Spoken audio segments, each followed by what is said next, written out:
and growth and momentum for companies that fill a real consumer need and make human lives a lot better.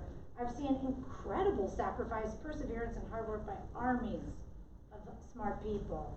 And I've seen professional transformations in legions of young people. And those of you who are managers, that light bulb moment is really extraordinary. And so another one of my tips for you is to embrace change. Why should you embrace change? Because it's guaranteed. It's the only thing besides death and taxes that's going to happen to you. It's constant and inevitable. Every shift in the sands brings friction, but also liberation. Like, could I ask you to just be the person to see every moment of change as an opportunity? I think you could do that. And then finally, always build a bridge. Always. Katrina said it too. Girls, this is one thing we know how to do innately. This is what we do. So why not lead with this strength? It would be wonderful if after meeting me, you were remembered as a great leader who moved through the enterprise with maturity about relationships, embraced change, had a strong bullshit meter, was a problem solver, knew how to communicate, hired great teams, sliced oranges every day at 3 o'clock, and was a positive influence on the culture, right? And I think we call this stuff self-care, but I mean, it was like impossible really to boil down 20 years of coping mechanisms into 20 minutes, but I did want to share, this is a list I left behind when I left Sephora, my people back in the States, and it's the following. Give your time, smarts, love, and friendship freely. We are all in this together. We really, really are. Don't wait until you're 48 to let what's on the inside show on the outside. Manners matter. Millennials, manners matter. Say please and thank you. Every decision is about the client or the customer. It's not about you. Will they love it? What will they love? If you're unsure, ask someone in customer support, because you better believe they know. Encourage radical sharing and vulnerability, especially when you're developing something new. But you're never going to ask for help, right? You're going to ask for advice. Good girl. Lead. Don't be afraid to lead. You're a warrior. Deliver one compliment per day. And when you act transparently and speak sincerely, people and customers will see your point, and many of them will follow you. I would also want you to fight for your opinion in a polite way. You may need to use a love language. Also invite debate. Also, don't be so guarded that you always have to be right. Be proven wrong by the people who work for you, and admit it freely. And on that note, actively give each other credit. And clearly I want to be your friend. So please at least link in with me, and I'd love to hear from all of you after this. Now ask me questions, please. And I'm going to, before we hand over questions, I want to thank Shira. I just want to say a little story.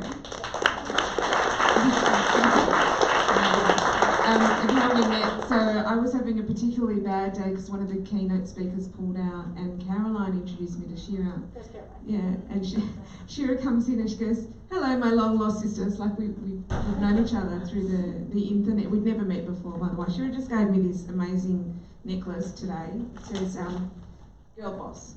Girl boss. I mean, come on. It takes a boss to know a boss.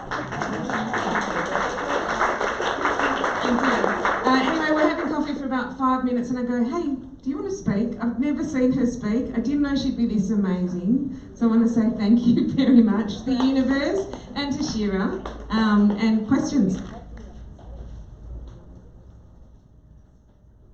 Any questions? Oh, come on. Or. We're just in or. You're in awe. Don't be in awe. What are you doing now? What am I doing now? I'm consulting full-time for you in the area of strategic customer engagement. It's also called retention. It's also called marketing, but mostly strategic engagement in the mostly form of online communities. And by the way, I was just at an online communities conference in Sydney this week, and like every business was there. The banks were there, the civil services were there, the government was there, and then every retailer like Kohl's, Willie's, Bunnings, they were all there. So this is like a emerging market. I just have a quick question with regards to Silicon Valley overseas. Not that I'm saying we're leaving, but it could be similar in Australia, I'm not sure. The sexism factor, which we all do kind of engage. Is it as bad as it kind of is, as in is it getting better, or is it getting worse? That's kind of my question in your opinion. What a great nuanced question. Did everyone hear? Yeah. Okay, so I think every step toward better in Silicon Valley is an enormous step for humankind. I really do, and that means as leaders you have to be so careful and supportive and promoting of women behind you and the women above you so that they get into venture capital positions, because the money controls the power and power protects power. So like it's like we got to break into the power structure, and unfortunately we don't get to exclude anyone.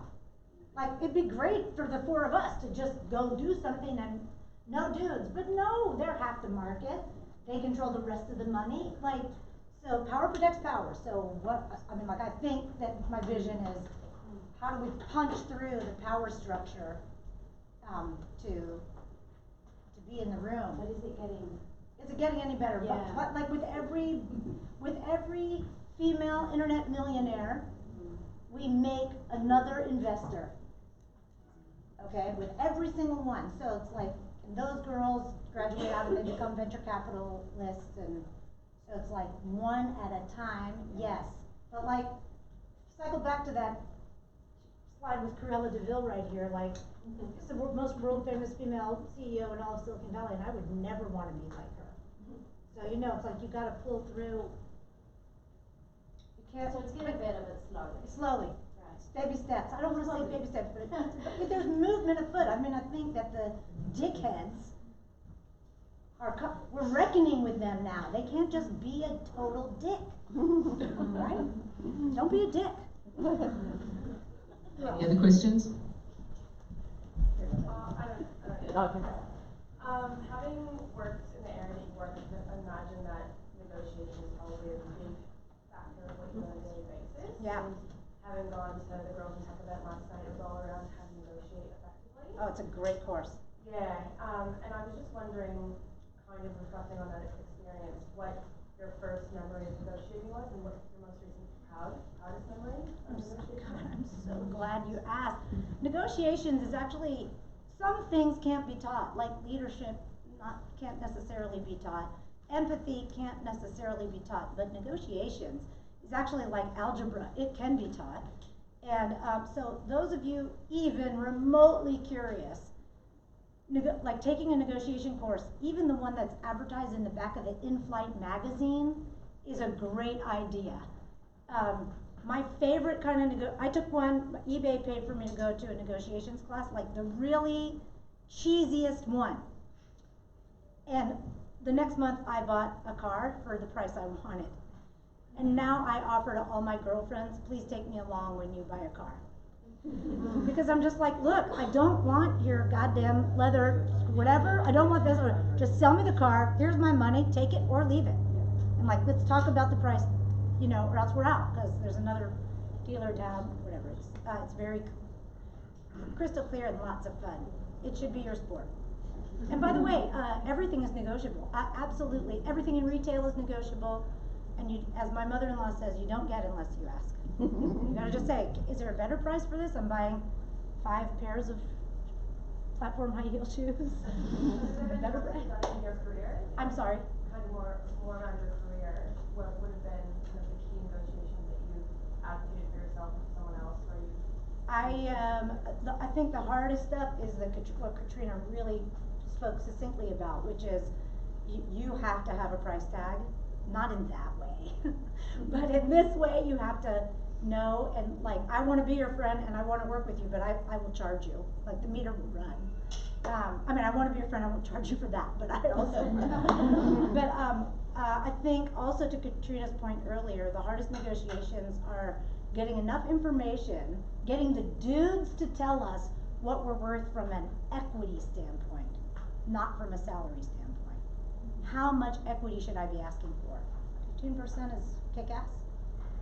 I'm in the like third of a 1% zone, you know, like, and like, you can only get that info from the power structure. So somehow you have to have a network that includes the people who have the money and make the decisions, not about you, but of other people, so they can tell you what to ask for. And that kind of goes into mentoring and that sort of thing, but really just ask for help, ask for advice. Yeah. Actually, on the back of that. Yeah, please help. So, yeah, I'll just tell you what you just said. Like, Yeah. I think I'm similar to you in that negotiations was the window of me, which as somebody running your own business and you negotiate with clients, I have to learn. But prior to that, I used to work in banking, and I found out that other people on my team were being paid more than I was. Well, not everyone. Well, now my team were getting No surprise. But to be fair to them, and I know Asian you're going, I'm sure it's okay. To be fair to them, they asked. I was a bloody idiot. And what I learned was, we talked about the circle of shame that was Gandhi was talking about, and myself and Shiro going, we don't have that, we don't have that circle of shame. That's what I learned to get rid of that circle of shame.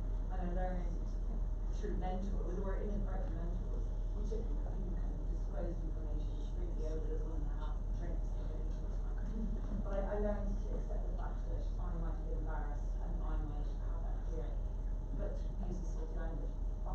Because if you start off on 15 grand below your colleague at 25, at 35, that gap gets bigger. At 45, when you really need the money because you've got kids, a pension, a mortgage, fuck the fear now and go for it at 25 or wherever old you are. Or leave if you can. Yeah. And tell your boss that's why you're leaving. I think. Also, I want to just call out on the note of mentors. Your peers are, you've got to, girls, you've got to talk about money with your peers. You have to. There's no, I just have to say another shout out to my dear friend Melissa, who's sitting by the door. She is also a full-time consultant, and when I got here, she just totally schooled me because you guys pay different than we do, and not the amounts, but the way that you pay, it's very different. And she just opened her books, and like, it was so useful to me to start a business here, to serve you as a business person here. Oh, one more. Oh, one more. One more. Yeah. She's needy. And she says what she wants. Anyone? Yeah, in the back. So when you were talking about all of the different characters that you worked under, there was like a theme that they do have some kind of negative kind of like, everybody had like a negative image about them kind of thing. So does that kind of mean that to survive as a founder in such a place as Silicon Valley, you have to be kind of that? And I don't know, just like, Yeah. I'm a founder of my own startup at the moment, so I don't know like what kind of personality changes I need to go through. None. What's your name? What's your name? Samira. Samira, did everyone hear her question? Do you have to have the killer instinct to win? Right? That's your question. I don't know. I want the nice guy to win, but like, couldn't you hire the bulldog, chief business development officer that, like, someone as awesome as Katrina, to fill that gap for you? Like, recognize, like, please don't change, for God's sakes. Be, whatever your kernel of your idea is, it's because it's of who you are. So don't change a thing, but bolt on the stuff that you need, either through services or through hiring or through partnering.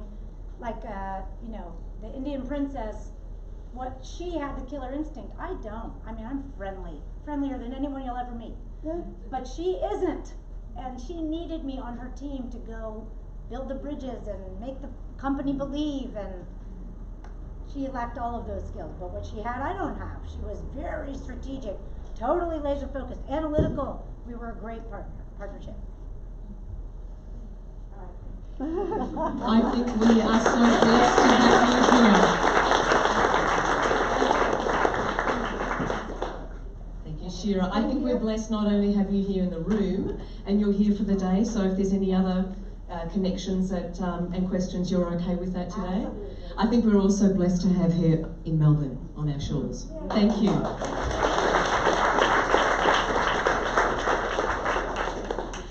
Okay, we have one more guest speaker before we have our lunch break and more networking.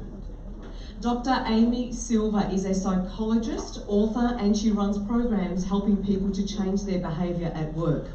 Her expertise is in helping people work better together, and her clients include large divisions in government, super funds, financial institutions, as well as smaller, more nimble organisations.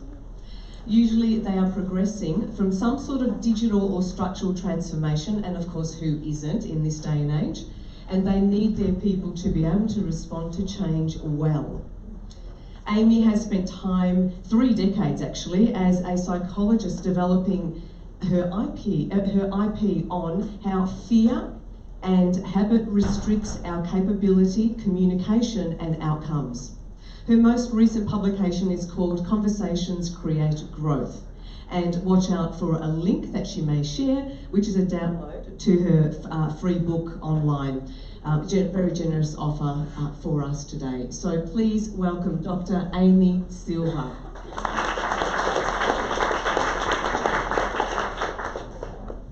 Hi, thanks for having me.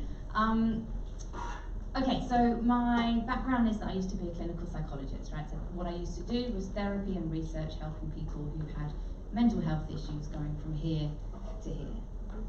And after a good sort of 10 years in that world, you get to be quite senior and the cases get more complex and you start to burn out. Or you have to shut off from the emotions that you're kind of carrying. Anyway, I decided to have a bit of a break, so I went and left that career and went to do drama, which is what I'd always really liked to do. I was advised when I was at school, that doesn't earn you any money. So I went to do drama, I did a course, I got picked up by an agent, it was amazing, best year of my life. And then I found out that as a professional actress, you don't earn any money. So I decided kind of what am I going to do? I've got the psychology side of me, I've got the razzmatazz kind of performer in me, and the combination is what you see before you. But where I went on the journey was that I started doing some acting for a training company who needed people to role play difficult clients or patients that were ill, and I was sort of roped in as being the person that the trainers would use, and I was like, these trainers are not using anything that I understand about how to help people move from here to here. And so I started doing a little bit of professional training and trying to help people move from here to here, but in the corporate world. And guess what? We're all as mad as the people that I was helping when I was doing therapy. We're all screwed up. We all make a bit of a mess at work, and interpersonally we have issues. So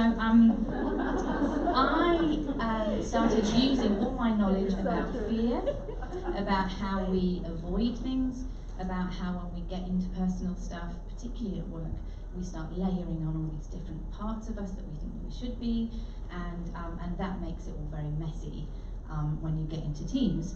So, and just to give you a small example, last week I was with a CEO of a lovely company, and they'd asked me to come in, and I was going to be delivering one of my products, which is called the Safe Space.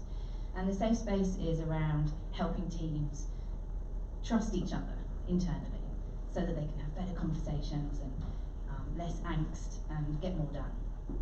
And the CEO, I spoke to him in his office, and he was lovely, so kind.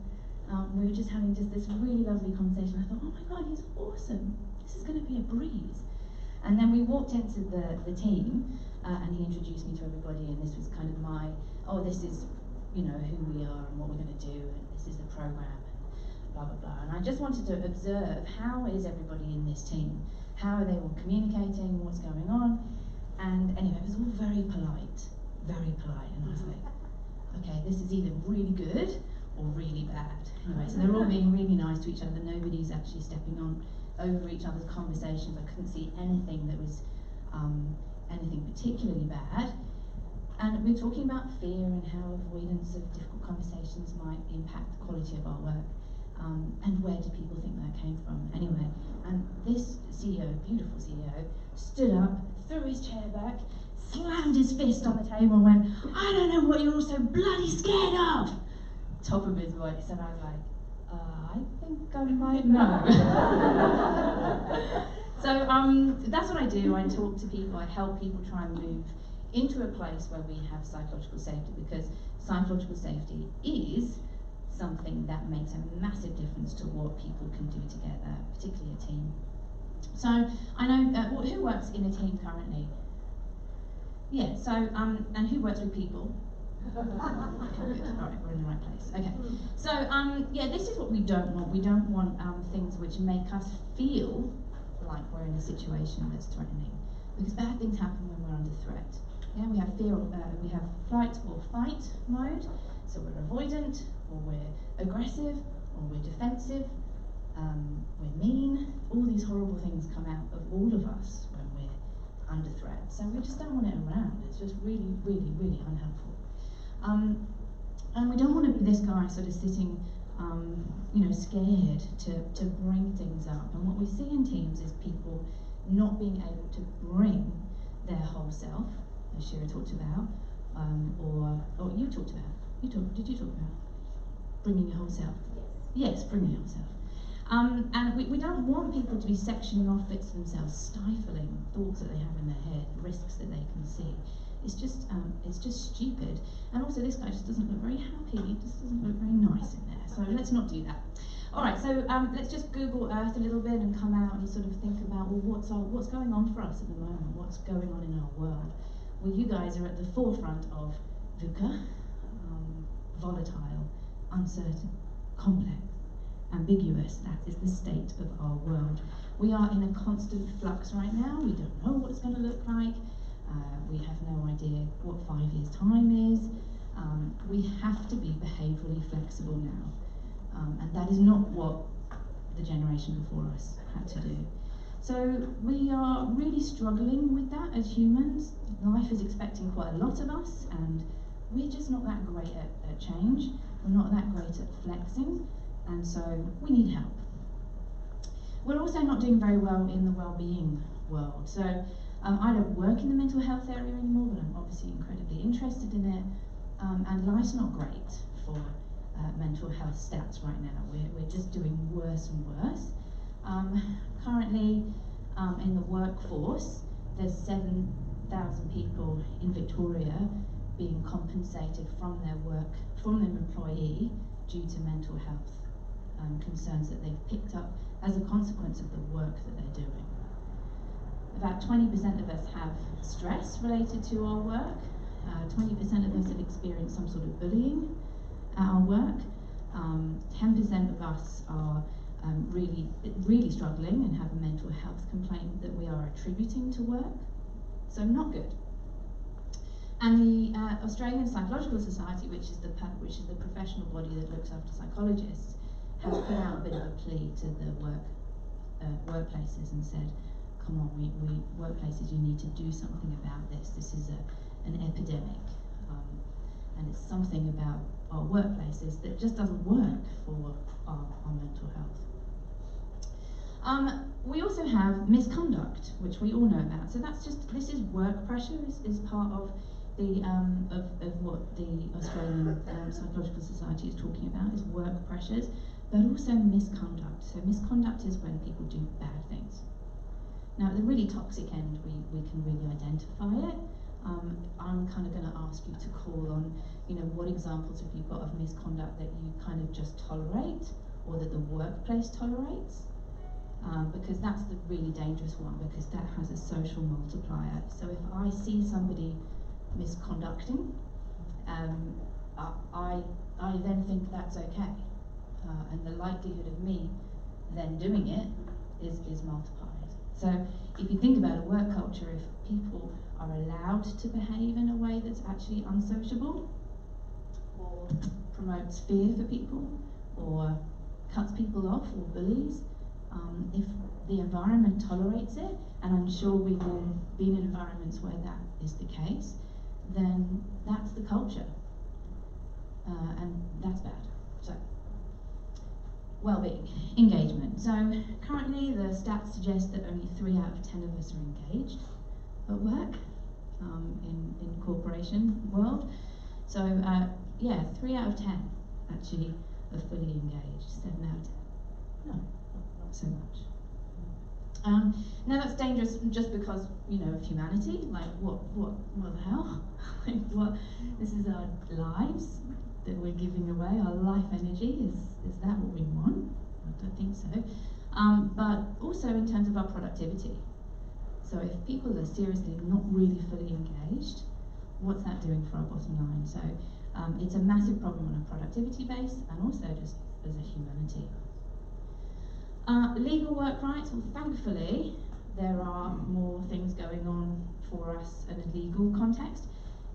This year alone, 2019, there's been more than 40 upheld cases in Victoria for people who have put a case against their employer for stress or for bullying or for something that has sort of a mental health type of context to it. So that's a good sign. You know, that means that the law is upholding it, and we know that money talks. So, you know, if that's the massive risk of payout, then, you know, maybe corporations will start to take it seriously. Okay, this is rework. This is a subsection of Google. If you don't know it, it's a useful place to sort of potter about if you're interested in making work better. Google have a section. So rework is an organisation that's within Google, and their job is to try and figure out how do we work better together. And they did a study called Aristotle, and the role of that study was to find out how do teams work better together. And they looked for the algorithm. You can imagine how much data they have. They interview people and they try to find out, well, what makes the perfect team? If we got that sort of a person and that sort of a person with this sort of a profile or that sort of a background and this sort of experience, how do we make the perfect team? And what they found was that there was nothing, right? No demographics, none of the stats that they were looking at, the categories that they were looking at, the tangibles were really kind of helping them work out what makes a good team.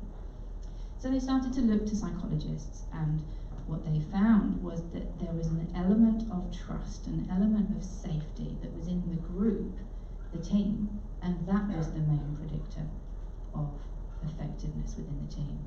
So in other words, it doesn't matter who's in the team. The intellect in the room is not important, but the psychological safety that's around will be the main determiner of whether the team is successful or not. So the number one predictor of team effectiveness is psychological safety, according to Google. This is what they and others define as psychological safety.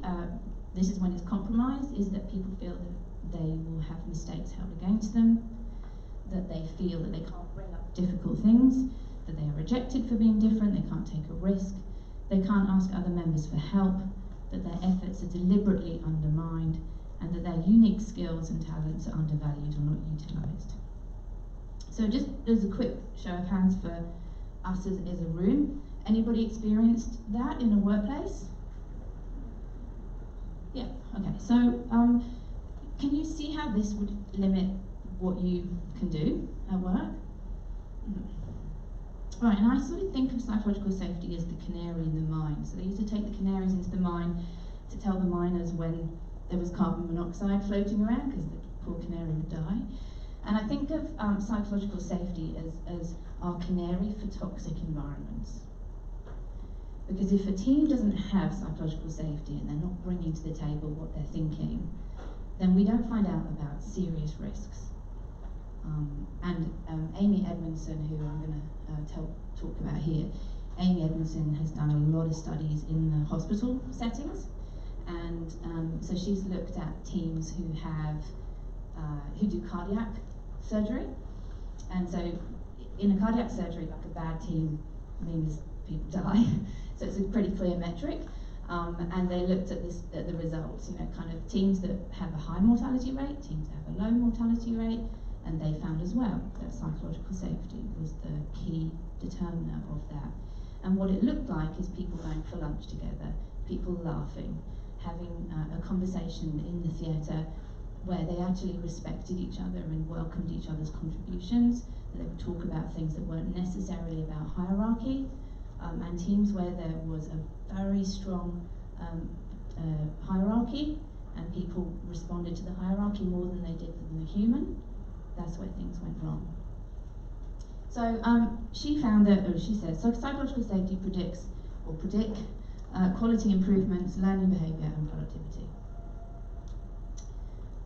So I'm just going to ask you a quick question. Turn to somebody near you, convenient.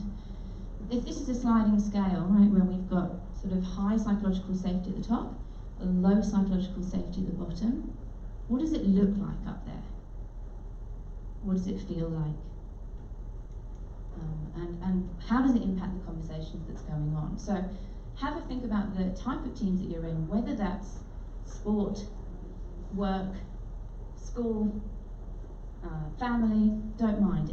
Any grouping of people that you spend time with or have spent time with, what does it look like when it's there, psychological safety, and what does it look like when it's not there? Okay, turn and talk.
Okay.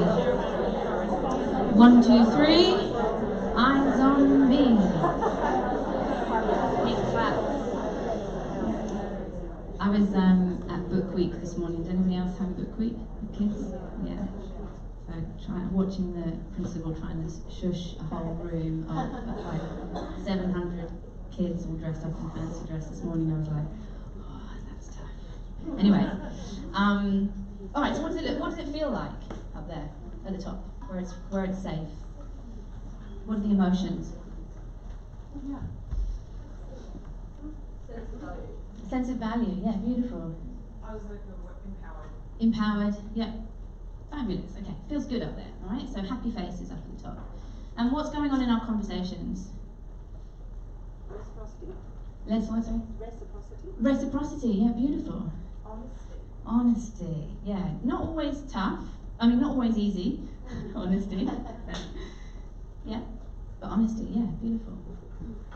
There's more flow. More flow. Yeah, So lovely. good. Yeah, beautiful. Yeah, more flow, more honesty. Not always easy, but you know where you stand. Yeah, beautiful. Okay, so I think at the top there's these courageous conversations where you can be honest, where you can point things out. I think there's that reciprocity that invites it. Where I work a lot, so I do a lot in digital transformation, mainly sort of organisations that are trying to adapt to agile or do something like that, where actually people need to change. People need to be able to have conversations, and it doesn't matter how amazing the process is, but if people can't have courageous conversations, it ain't gonna work. So I'm always trying to shove them up here, and what I see a lot of the time is polite conversations, where there's one type of conversation in the room and a whole different one outside.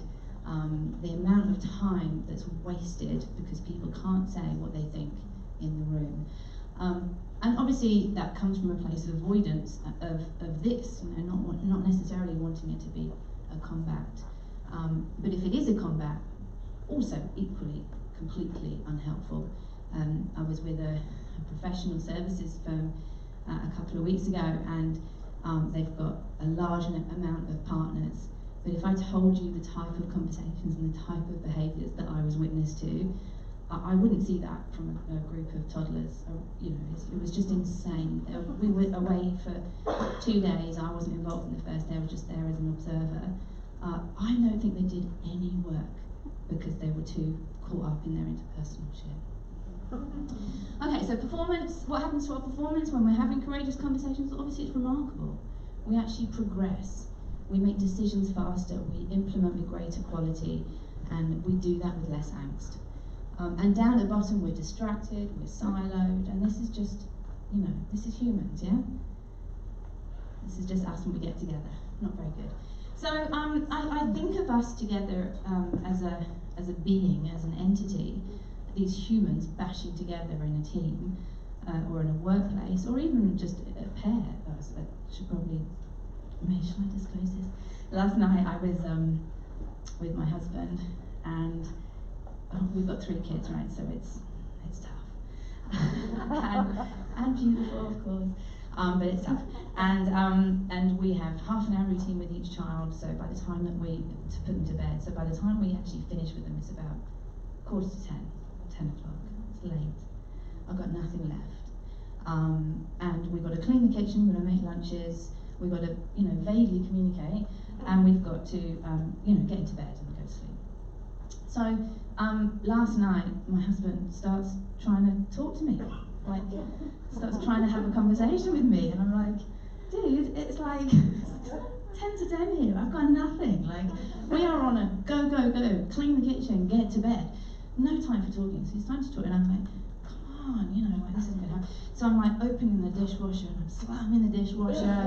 I'm like opening the fridge door so that he's on the other side of the door and I'm here, and I'm like doing stuff. I'm like, whatever it takes to non-verbally give him the clue that I am not up for this. I'm making so much noise and avoiding eye contact, looking at my phone. You know, the irony of not actually just saying to him, hey, I'm really done. I can't do a talk now. Let's just do, you know, but no, not even me, you know, I know you already think I'm amazing, but I'm really not. So, yeah, and none of us are. We're all flawed, we're all human, we all avoid things. And anyway, so making a cake is how I think we are when we're together, right? The ingredients can be there, right? We've got the ingredients. I kind of like my husband, you know, I actually am quite interested in what he's got to say. So the ingredients are there. But without the safety, it just doesn't work, right? So I'm shutting him down, he's pulling back, then he's starting to kind of go, what's going on, what's the matter? And I'm like, nothing's the matter, you know. So I ruin the psychological safety, and the conversation is completely pointless, and we're not going to get anywhere. So I think of, you know, in a team, you can have all these beautiful contributors, all these beautiful ingredients. Without the psychological safety, the cake ain't going to rise. So it's like this beautiful baking agent that helps us get to stuff. And I thought I'd just show you some expectations versus reality for teams. Because that's what you do in a team. You kind of go, oh, I want that person because they're super smart. And we look at their history and you kind of go, they're awesome, they've got the most amazing IQ. Our team will be amazing. No, it doesn't work like that. That's your expectation, but the reality is something like that.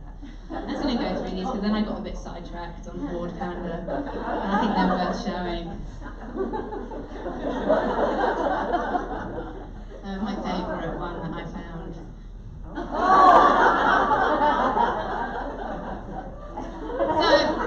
I feel a bit guilty leaving that up there, but I'm going to anyway. So, I think when we get together in teams, should I turn it off? I'll turn it off.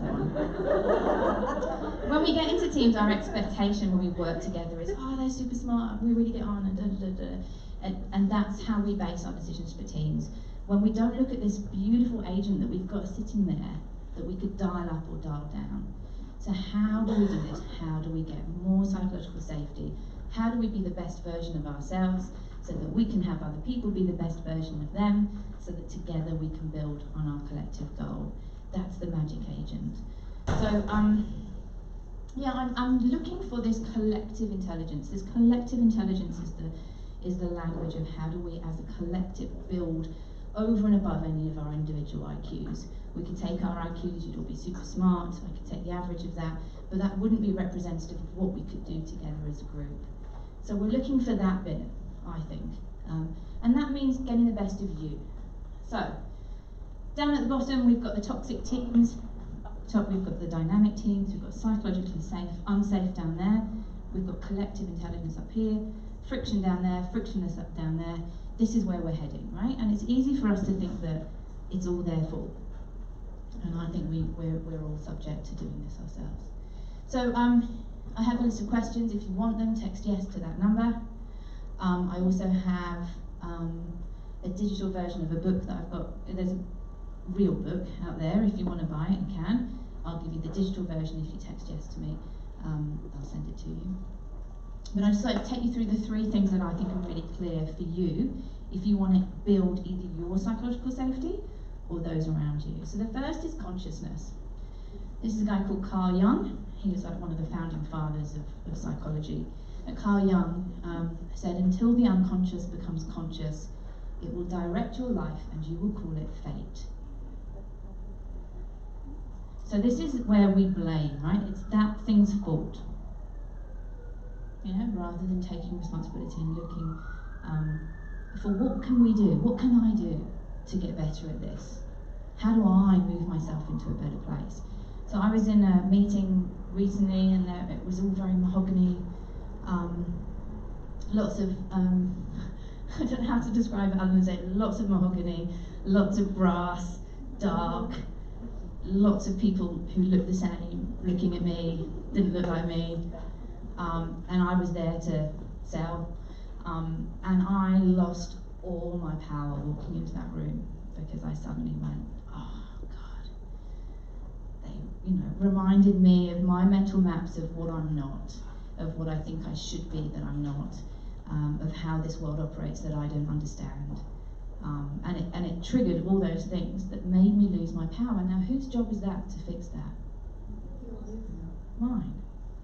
They're not going to change the curtains for me. But having said that, they did really lovely things like, in the female toilets, they had a whole, they were obviously aware of how male the environment was, and they had this whole kind of female thing going on in the toilets with all these things that you could use. They had spare tights and makeup and hair straighteners and all this stuff. You kind of go, oh, okay. I might actually be able to be there. They just don't have the meetings in the toilets. Yeah, they don't have the two. That's right. They don't have the meetings in the toilets. But it's mine. It's 100% mine to walk into that room, readjust, get triggered, and then readjust. Right? Otherwise, I walk in, experience that experience, walk out, and kind of go, they were never going to buy me. We're not on the same wavelength, and I've let my unconscious drive the outcome. So get in control of yourself. Try and work out what's triggering you to be the best version of you, and how do you flex that so that you can be who you want to be. Second is communication. This is a sculpture in Cuba called The Conversation, and I love it because it reminds me of everything that we don't say when we talk. And so, me last night with my husband, not saying, and doing damage while not saying. There's a whole heap of things we avoid. So what habits have you got into with conversations? Can you learn some really good new catchphrases to get you into a different cycle? How are you avoidant? How are you polite? What habits have you picked up along your lifetime that actually shield what's really truly going on for you, that you could be more courageous with your communication? And the third one is courage. How do you experiment with yourself? How do you push your behavioural flexibility? What is it that it takes? What is this thing called courage? And let me tell you, don't ever wait for confidence. It just won't happen. It's just never, it's not that way around. You do something and then you feel confident. So courage is an act of heart, but it's an act of body. You actually have to go do it. So what are you not doing that you know that you should be doing? This is not the room that I walked into, but I do sort of think when I see something like that, I think we have got stuff to do, and it's not going to happen for us. We need to go get it. So yeah, I just wanted to sort of say thank you for having me. Go forth and be psychologically safe, drive your own safety and those around you, and take responsibility for driving this. Thank you. Thank you, Amy. Thank you so much. A wonderful experience. Lunch is being set up at the moment. Amy, do you mind if there's a couple of quick questions and then we'll have our lunch break? Anyway, yes? My question is if you have any advice for us on helping to build psychological safety in teams that are not co-located, so they're distributed in different places, so they can't look at each other face to face and get some of those cues. I think, thank you. I think it's trickier. I think belly to belly is the best way to build safety, but I think that it is around setting up permission to have conversations that aren't about the conversation that you're trying to have. So setting up the norm around the habits of the group. So it may be that you have a share. You start meetings with a share. Where people give something of themselves that's not necessarily related to work. The way that the program that I run, it's sort of got an online piece, so it's each person does an online self-leadership thing, and then we spend the day together. So that's what my program looks like. But the day is all about individual trust-building things, and my trust with you, your trust with me, my trust with you, your trust with me. So that stuff needs to happen even if you're not, so the dyads within the team need to have time together. What would your advice to leaders be when their team, they're not experiencing misconduct, but it's unsocial behaviour? Because you've got a fine line with fair work and everything, so it's challenging for leaders to deal with interpersonal and social skills as opposed to misconduct. I don't know what it is, so it would depend what it was, but again, it's about having conversations early, having conversations ongoing. There needs to be a reason why that person wants to change, and if they don't have that reason, they're not going to change. So, do they understand the impact of this? Do they understand the implications of this? What are the consequences, and how does that feed back to them? We've got Michael, who's the next speaker, and I have a mutual friend, but Dan and Kieran Flanagan wrote a book called We're All Scared, Stupid and Selfish, and I haven't actually read the book, but I love the title because I just think that's exactly what we are. We're all scared, stupid and selfish, and one of the things I think that we need to understand with behaviour is that people aren't going to change because you think it's a good idea. So they have to understand. So that's the conversation that I'd be having, is trying to work out with them what the implications are for them of not changing. Anyone else? Yes, Dana. How do you measure psychological safety? Well, I have a measure, I have a diagnostic, so we run that diagnostic pre and post intervention. It has 6 different elements to it.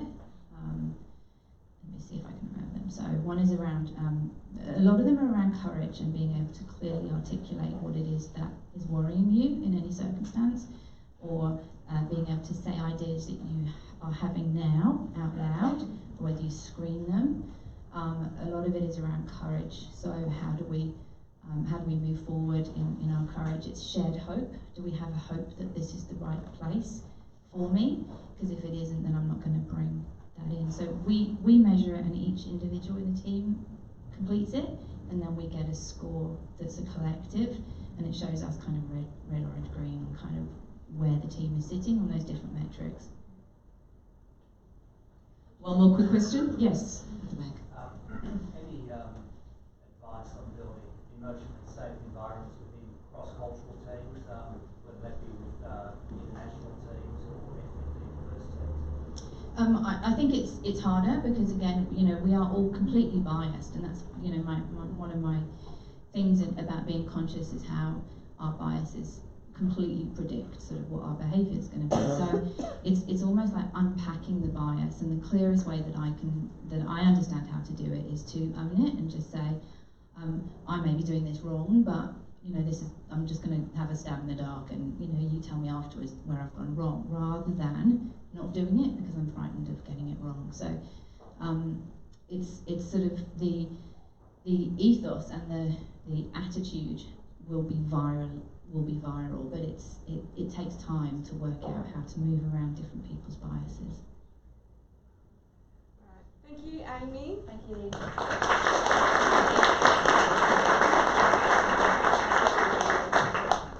And thank you, Amy, again for your book offer, and you're around for the rest of the afternoon. For lunch. For lunch, fantastic. All right, speaking of lunch, lunch is now served in the room behind us. If we could be back here at 1:50, and just before you go, I'd like to introduce my two colleagues, Rosemary and Claire, who work with me at AIIA. Rosemary and Claire will be here if any of you, and I think we've had a couple of conversations earlier, if you wanted to take up that offer to come to the gala dinner, the iAwards gala dinner and ceremony, and also Pitch Fest. They're here to help you, and if you have any questions. So have a wonderful lunch break. We'll see you here around 1:50. Thank you.